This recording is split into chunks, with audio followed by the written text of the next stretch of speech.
I used to work out at a Good Life fitness club a long time ago, and it used to have a sauna that we kind of used to um, just kind of spend some time in after a hard workout. The idea being that sometimes it's meant to help kind of relax your muscles and kind of ease you out of an intense or kind of strenuous workout into kind of like a relaxed kind of state of mind.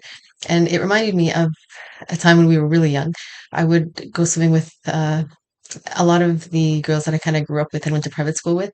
And it was, for us, it was kind of like an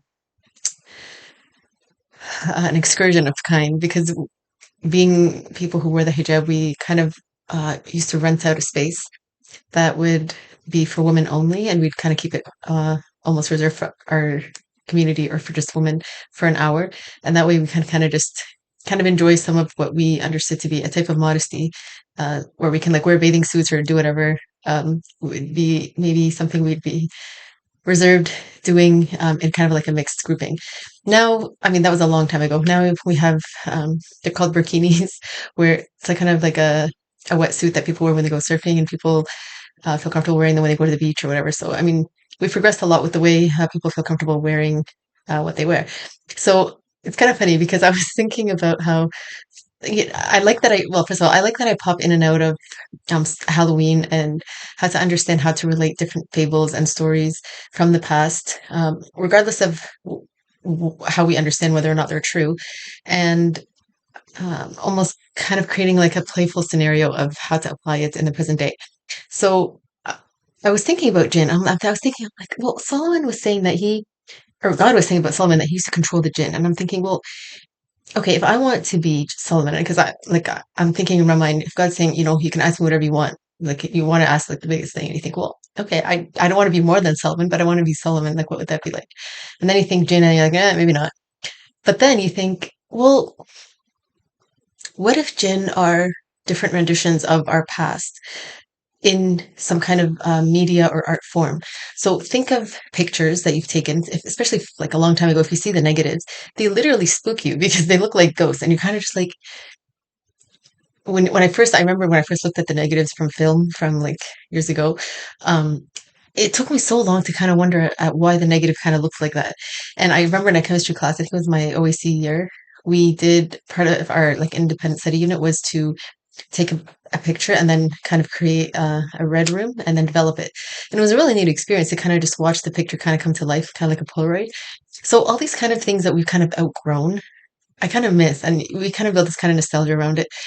But it just made me wonder, like, okay, well, let's assume, any kind of rendition of me in my past that people have captured in art form or sound, like a voicemail or like a video recording or um, any kind of media, I guess, that can depict me in some way is part of my gene. So it's almost like it's part of my subconscious. And you think of this sometimes when you look through pictures, you're like, oh my gosh, I can't believe that was me. And then it'll bring you back to that point, but you haven't lost your actual place in history or time, right? But your mind just kind of goes back to that place. So it's to say that is a kind of curious way of thinking of yourself or of Jin. Like you say, there's so many parts of me in the world outside of my actual physical being. And I wonder what impact that has in other people's life. So then you think, well, that's pretty cool because it almost brings a more robust understanding of who we are, and it allows us to kind of remain in other people's subconscious. And then you wonder about what is consciousness, and you kind of just like this is like an existential moment, and I kind of just want to pause. And it's good to do that. To do that, and then if your mind starts to kind of get maybe go into parts of your history that were maybe less desirable, it's good to remember that. Actually, I'm going to quote this, but there's uh, a narrative or like a verse that comes after a certain narrative, and it explains that no matter what you read of history, and if it becomes something that's kind of like personal history, so it's some kind of like sensitive story for you, don't let it bring you down. So God will like say at the end of a narrative, He'd say, "This is a group of people who are of the past. They have what they've earned, and you're going to have what you've earned." And you're not going to be asked about what they did. So even if you think about reincarnation and life and rebirth, you can, if you are from that history, for example, or you want to associate with that history, you don't have to bring yourself down and say, you know what, I have this negative kind of baggage on my shoulders. The fact that you made it this far and you're hopefully in a good circumstance or know that you can improve is its own kind of happy kind of reflection on your reality. So with that, I kind of started to think about the prophet, and I thought um, when he first got his first revelation, it was to read the universe and to kind of uh, like wonder like how is it that I'm supposed to understand like what's intelligible, and then what does my intellect sort of have access to outside of what this archangel's kind of trying to teach me. So he's meditating on that for a while, and then I'm not sure how long it was before he got, oh, maybe, I think it was a fair bit of time before he got his next revelation. And during that time, he was feeling very unsettled, as though, like, what am I supposed to do? And I think it was actually, I don't know the actual chronology, so I'm just going to pause there. But there was a point, maybe after a few revelations arrived to him, and he was feeling kind of reassured that he did have some kind of inspiration from the divine, that there was this period where it was just quiet. And then he started to doubt himself, and people, in his communities to kind of tease him and say, "Yeah, we thought you were like a madman or like fortune teller. We had no faith in you." And so he started to feel really depressed and like kind of sad. And then that's when God revealed that verse of the dawn, which I think I linked in the previous video, or like the morning brightness, as though to kind of console the prophet and say, even if you have these lulls, and to say to the community, like anytime you have, or like humanity, anytime you have these high moments of uh, like deep reverence, it's good to know that you can expect a lull after that, because you have to go into the world and you can't have that kind of um, metaphysical, existential kind of headspace or state of mind while you're doing work, right? It's like not quite a simultaneous endeavor, right? So you can think, my work can almost support what my ethic is, but maybe the region in my mind that's kind of engaged is a little bit different than if I was just solely kind of in some kind of devotion. So he's giving him this reassurance, and he's saying, I'm not going to kind of forsake you or leave you. And in so saying that in a reassuring way, he's also kind of reassuring like all of humanity and creation. And then after that came a narration which says, uh, "Oh, you who's wrapped in clothes." So it's really funny when you think of this, because you think, "Oh, you who covers himself with a garment." So I kind of just want to pause there, because you think Adam and Eve, the imagery that we have in any kind of narration is that they're naked or they're nude in heaven. So almost to say they just feel like this is me. Like I don't have anything to feel ashamed about. This is just like my natural sense of who I am. And it wasn't until after they ate from the fruit tree or from the tree that they felt bad and they almost wanted to run for cover. And then they found some large leaves from plants and, kind of tried to cover themselves up and then figure out like what just happened? Like, what did we do? So it's almost to say when we do something that feels like it kind of nudges our consciousness or like some kind of guilty feeling in us, we want to do that. Like we almost want to be like, oh my God, did anybody see me? And then we have to think like, wait, why? For them, it would have been like, this is completely new. For us as people, we've experienced this a lot, and we think, okay, you know what? I have to see what mistake I did or misstep I did, what the standard is for myself, and then how I can rectify it moving forward. So we adapt to this kind of sensation in different ways. But when you think about Jonah, it was the same idea. He slept in the belly of the whale for we don't know how long, but when he was washed ashore, also he was naked, and then he felt like he had to cover himself with the leaves of a squash plant. So it's to say, if Muhammad was already kind of feeling like I kind of deluded myself, or I'm questioning my own reality and what I think about the universe, and like the trust I'm trying to build and the faith I'm trying to build, and I have like these few followers who are trusting in me, and am I going to mislead them? And he's thinking like of all these like negative ideas. And then God says, "Oh, he who covers himself with a garment," as though it's kind of like a cajoling or kind of teasing way of saying, like, I've already, I've already sent you this angel, like this massive being who's telling you something about how to exist and how to think of yourself in the world. And in spite of that, you felt like, you needed that comfort. I kind of, um, almost am trying to invite myself into your custom or your way of thinking. And now I'm saying, with all that, you have to know that you've been chosen in a way that almost clears you of having negative thoughts about yourself. So it almost makes us question, well, what is original sin? And even if we do make a mistake, we do have a way of re-envisioning ourselves as with a clear slate, like just a blank canvas, and I can start over again anytime we do that. So when I think of that, I think it's almost like God's almost saying, like, you can be in your own heaven, like regardless of what your SES is, you have nothing to be ashamed of. if regardless of what people say or how people perceive who you are, understanding that you are trying to align with the universe is your sole purpose above over and above everything. So if you're doing that, then you have nothing to worry about. So it's difficult to understand this in this day and age because we create a lot about who we are, like and our identity based on what people construct and construe us to be.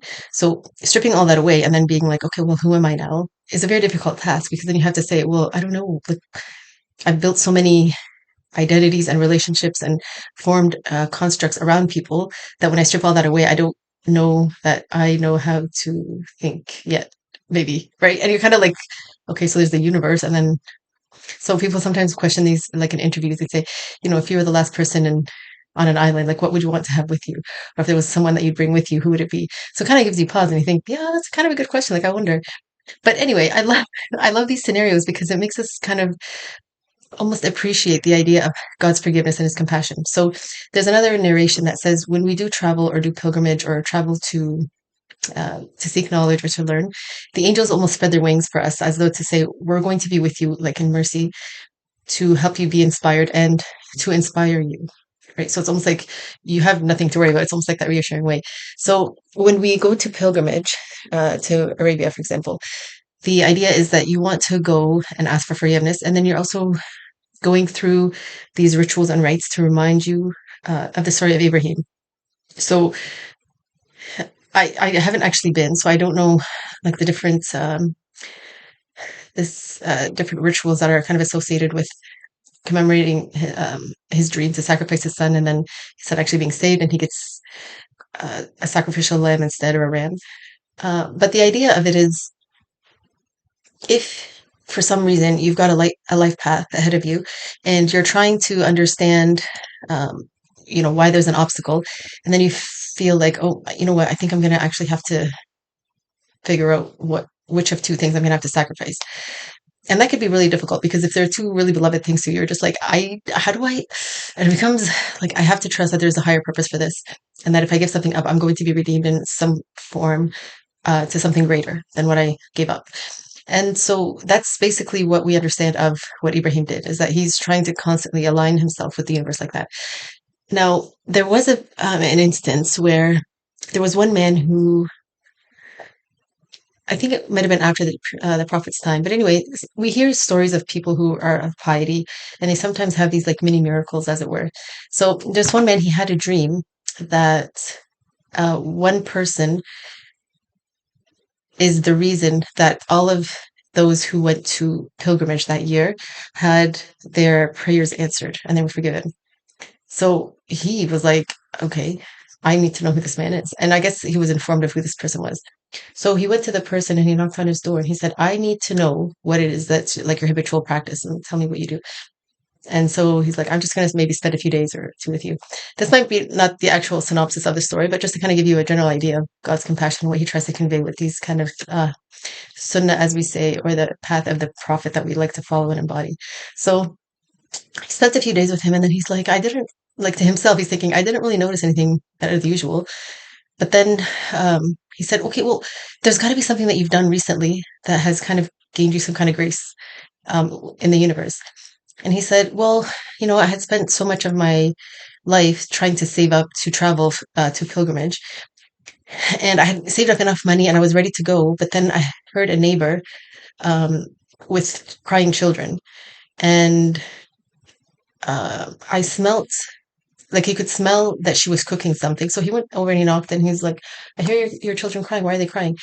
And she said, well, we don't have any food. And she's basically just kind of boiling bones to make it look like a stew or like some meal is kind of being cooked to help them feel like their hunger pangs will go away. Like she's almost like trying to ease the pain of hunger by giving them hope in something until they fall asleep. So he was just like, he really understood the spirit of what it is to sacrifice, it would seem, because he ended up giving her that money that he had saved and didn't end up going. But in so doing, you understand that's basically what we're trying to understand of Ibrahim is that by giving something up for God. Like not everybody is able to save up enough money to go to pilgrimage, and it's not even like it is part of the foundational pillars of the structure that we understand to be embodying the meanings that Muhammad kind of brought into the world. As though if you build on these five, like witnessing the universe and having it resonate with you, praying, fasting, giving charity, and then uh, finding the time, hopefully, to save up and go to pilgrimage, then you're fine. Like you've got what you need to basically establish a way of building your heaven moving forward. So when he found out about this, he was just like, that does make a lot of sense. That a person's sincerity in trying to understand something about the universe helps you understand like deeper meanings to not really capture the literal meaning of something, but it's the spirit of it. So once I understand something to the degree that I really grasped what it is, I'm able to pull back and almost give myself a synopsis and say, okay, so what can I take away from this?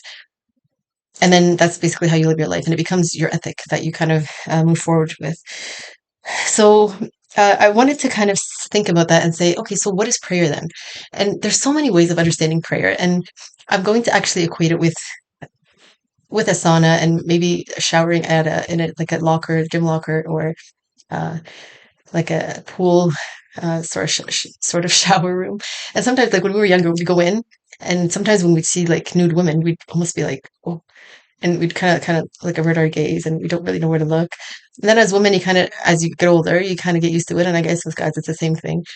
But it's almost like this habit that you kind of get used to, and then it doesn't kind of give you that reaction anymore. So then I started to wonder about, well, what is it about our body that enables us to derive pleasure for one thing, but is also something that can be normalized. Like if like some people have reservations around like men and women shaking hands. Some people they kind of work a way of trying to figure out like how comfortable do I feel. So sometimes they do, sometimes they don't. So sometimes it's just a cultural thing. You never really know until you kind of interact with people and see where their comfort is.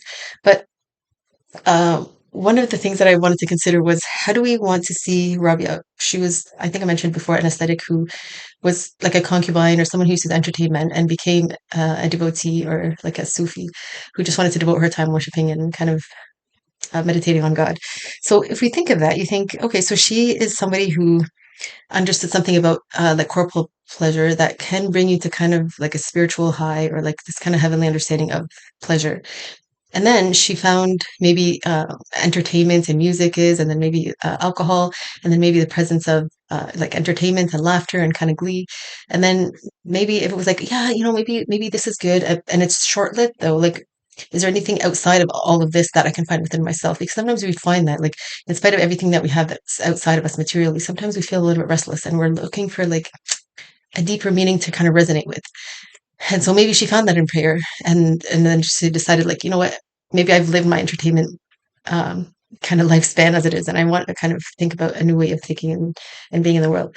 So if you think of that, and then you align that with uh, sexual intercourse. So I think I'm going to link it again, but there's one woman who gave a kind of like instructional video on sex and foreplay, and she actually mentioned that there's certain kind of ways of thinking about sex that doesn't have to be just one way. Like just so anyway, she mentioned it. I don't know if it's necessarily in this order, but she talks about foreplay, outer sex, tantric sex, oral sex, and then intercourse. And with thinking about that for a little bit, I was like, not all of it actually has to be a type of sex that is. Uh, I don't want to say frowned upon, but sometimes people see some form of like stimulation of your body as kind of more frowned upon than others. I'm not going to comment on that. I'm going to leave that open to everybody else. But I started to align it with prayer because if those were kind of like her two experiences, and we're kind of thinking, okay, and we're thinking of Cain, and we're kind of like addicted to that dopamine in our mind, as it were. Like we want to find what it is that gives us joy and align with it, and we want to do so in a way that's aligning with our ethics, so we don't feel bad about it afterwards. Um, what would we understand prayer to be for a person? Like this is all forms of prayer because it's forms of understanding how to best align with a way of being and existing. So people will call existence a type of worship. How you come to become conscious of that is basically the purpose of life. So if you think in the Islamic tradition, for example, when we come to pray, sometimes because there's five times that Muslims pray, there's before sunup and then there's just shortly after noon. Um, during the afternoon, after I think the shadow is a bit longer than a person's standing body, at sundown, and then during the night. So usually before a person is aware that it's going to be time to pray, they'll go and they'll do these it's kind of like this washing of your body. It's called ablutions, and it can, if there's no access to water, you can just use dust and just kind of quick wipe of your body, which kind of indicates again that earth is pure. So the idea is almost like you can think of it as like a type of foreplay, like you're almost meditating on the fact that when I do this, like what can it mean? And then we have narrations that it means like your limbs are actually asking to be washed, you can think. And then a narration that kind of aligns with that is the importance of meditating on meeting and kind of prayer and all this is to say, if you have to cross a river to get to your house 5 times a day, are you going to have anything on your body that's not clean? And the answer is, well, probably not. I mean, I'm assuming the water's clean. So all these metaphysical meanings almost help you say that or understand that maybe we can assume through time that because Adam and Eve felt like they had this guilty conscience and they're trying to outgrow it, like what is a way that the mercy to mankind can almost alleviate us of that kind of burden? And that's the idea, is that he's there to kind of say, I'm trying to allow you to understand your human nature and to accept it without feeling like you have to be ashamed about it. So this I'm kind of saying because when I took off the hijab and I started wearing short sleeves, at first I was kind of like, I don't really feel any different, and I wonder why. And it was just like, well, I like, it could have been just like the next day or that like the day before that I was like wearing that full kind of formal cloak and hijab. And I was just like, it's kind of astounding how sometimes we think, because I remember when I was younger, whenever I have the hijab off and I'd like maybe open the door to kind of grab the newspaper or something, I'd feel like, wait, I'm missing something. And I feel like I'd have to cover my hair. And now it's just become something that I don't feel any different about. So it's just curious how our comforts and how we normalize and socialize ourselves and the way we think about the world can gradually change, and how it can create an understanding around not pushing somebody to do something before they're actually ready.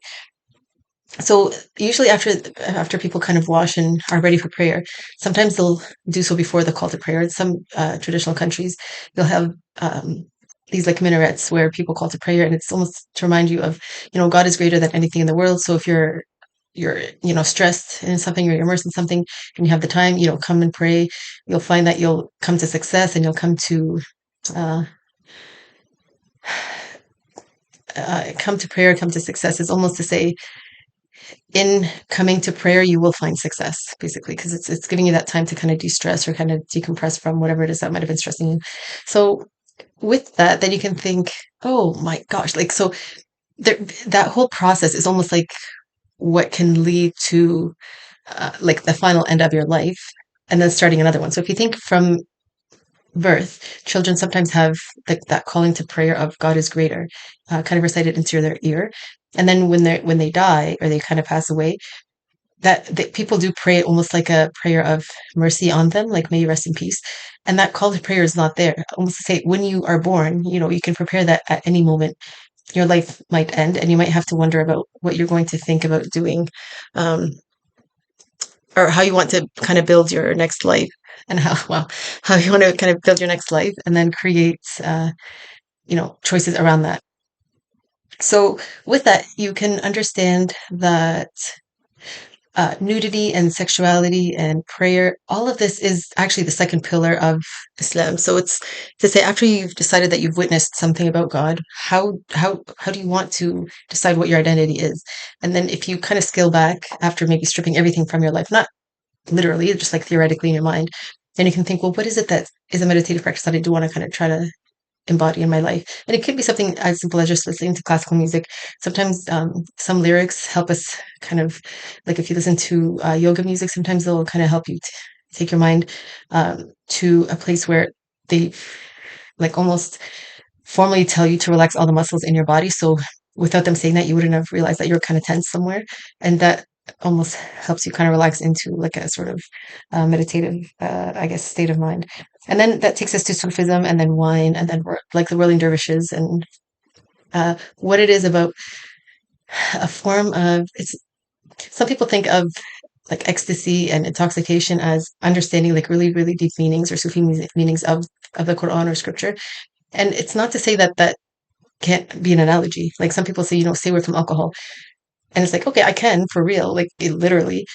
But it could also mean, be careful with these deep meanings and trying to convey them to other people who may not necessarily be open to anything other than maybe what's kind of literal and traditional just yet, because it might create kind of conflict where there doesn't need to be.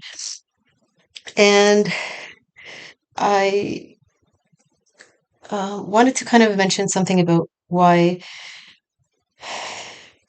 like in my previous video, I mentioned something about family values and how sometimes traditional families want to remain integrated within their actual family, and how like maybe in society or like within like governments or schools we can kind of reinforce that. But I almost found myself almost saying, and as I listen to all my videos, there's always like a contradiction.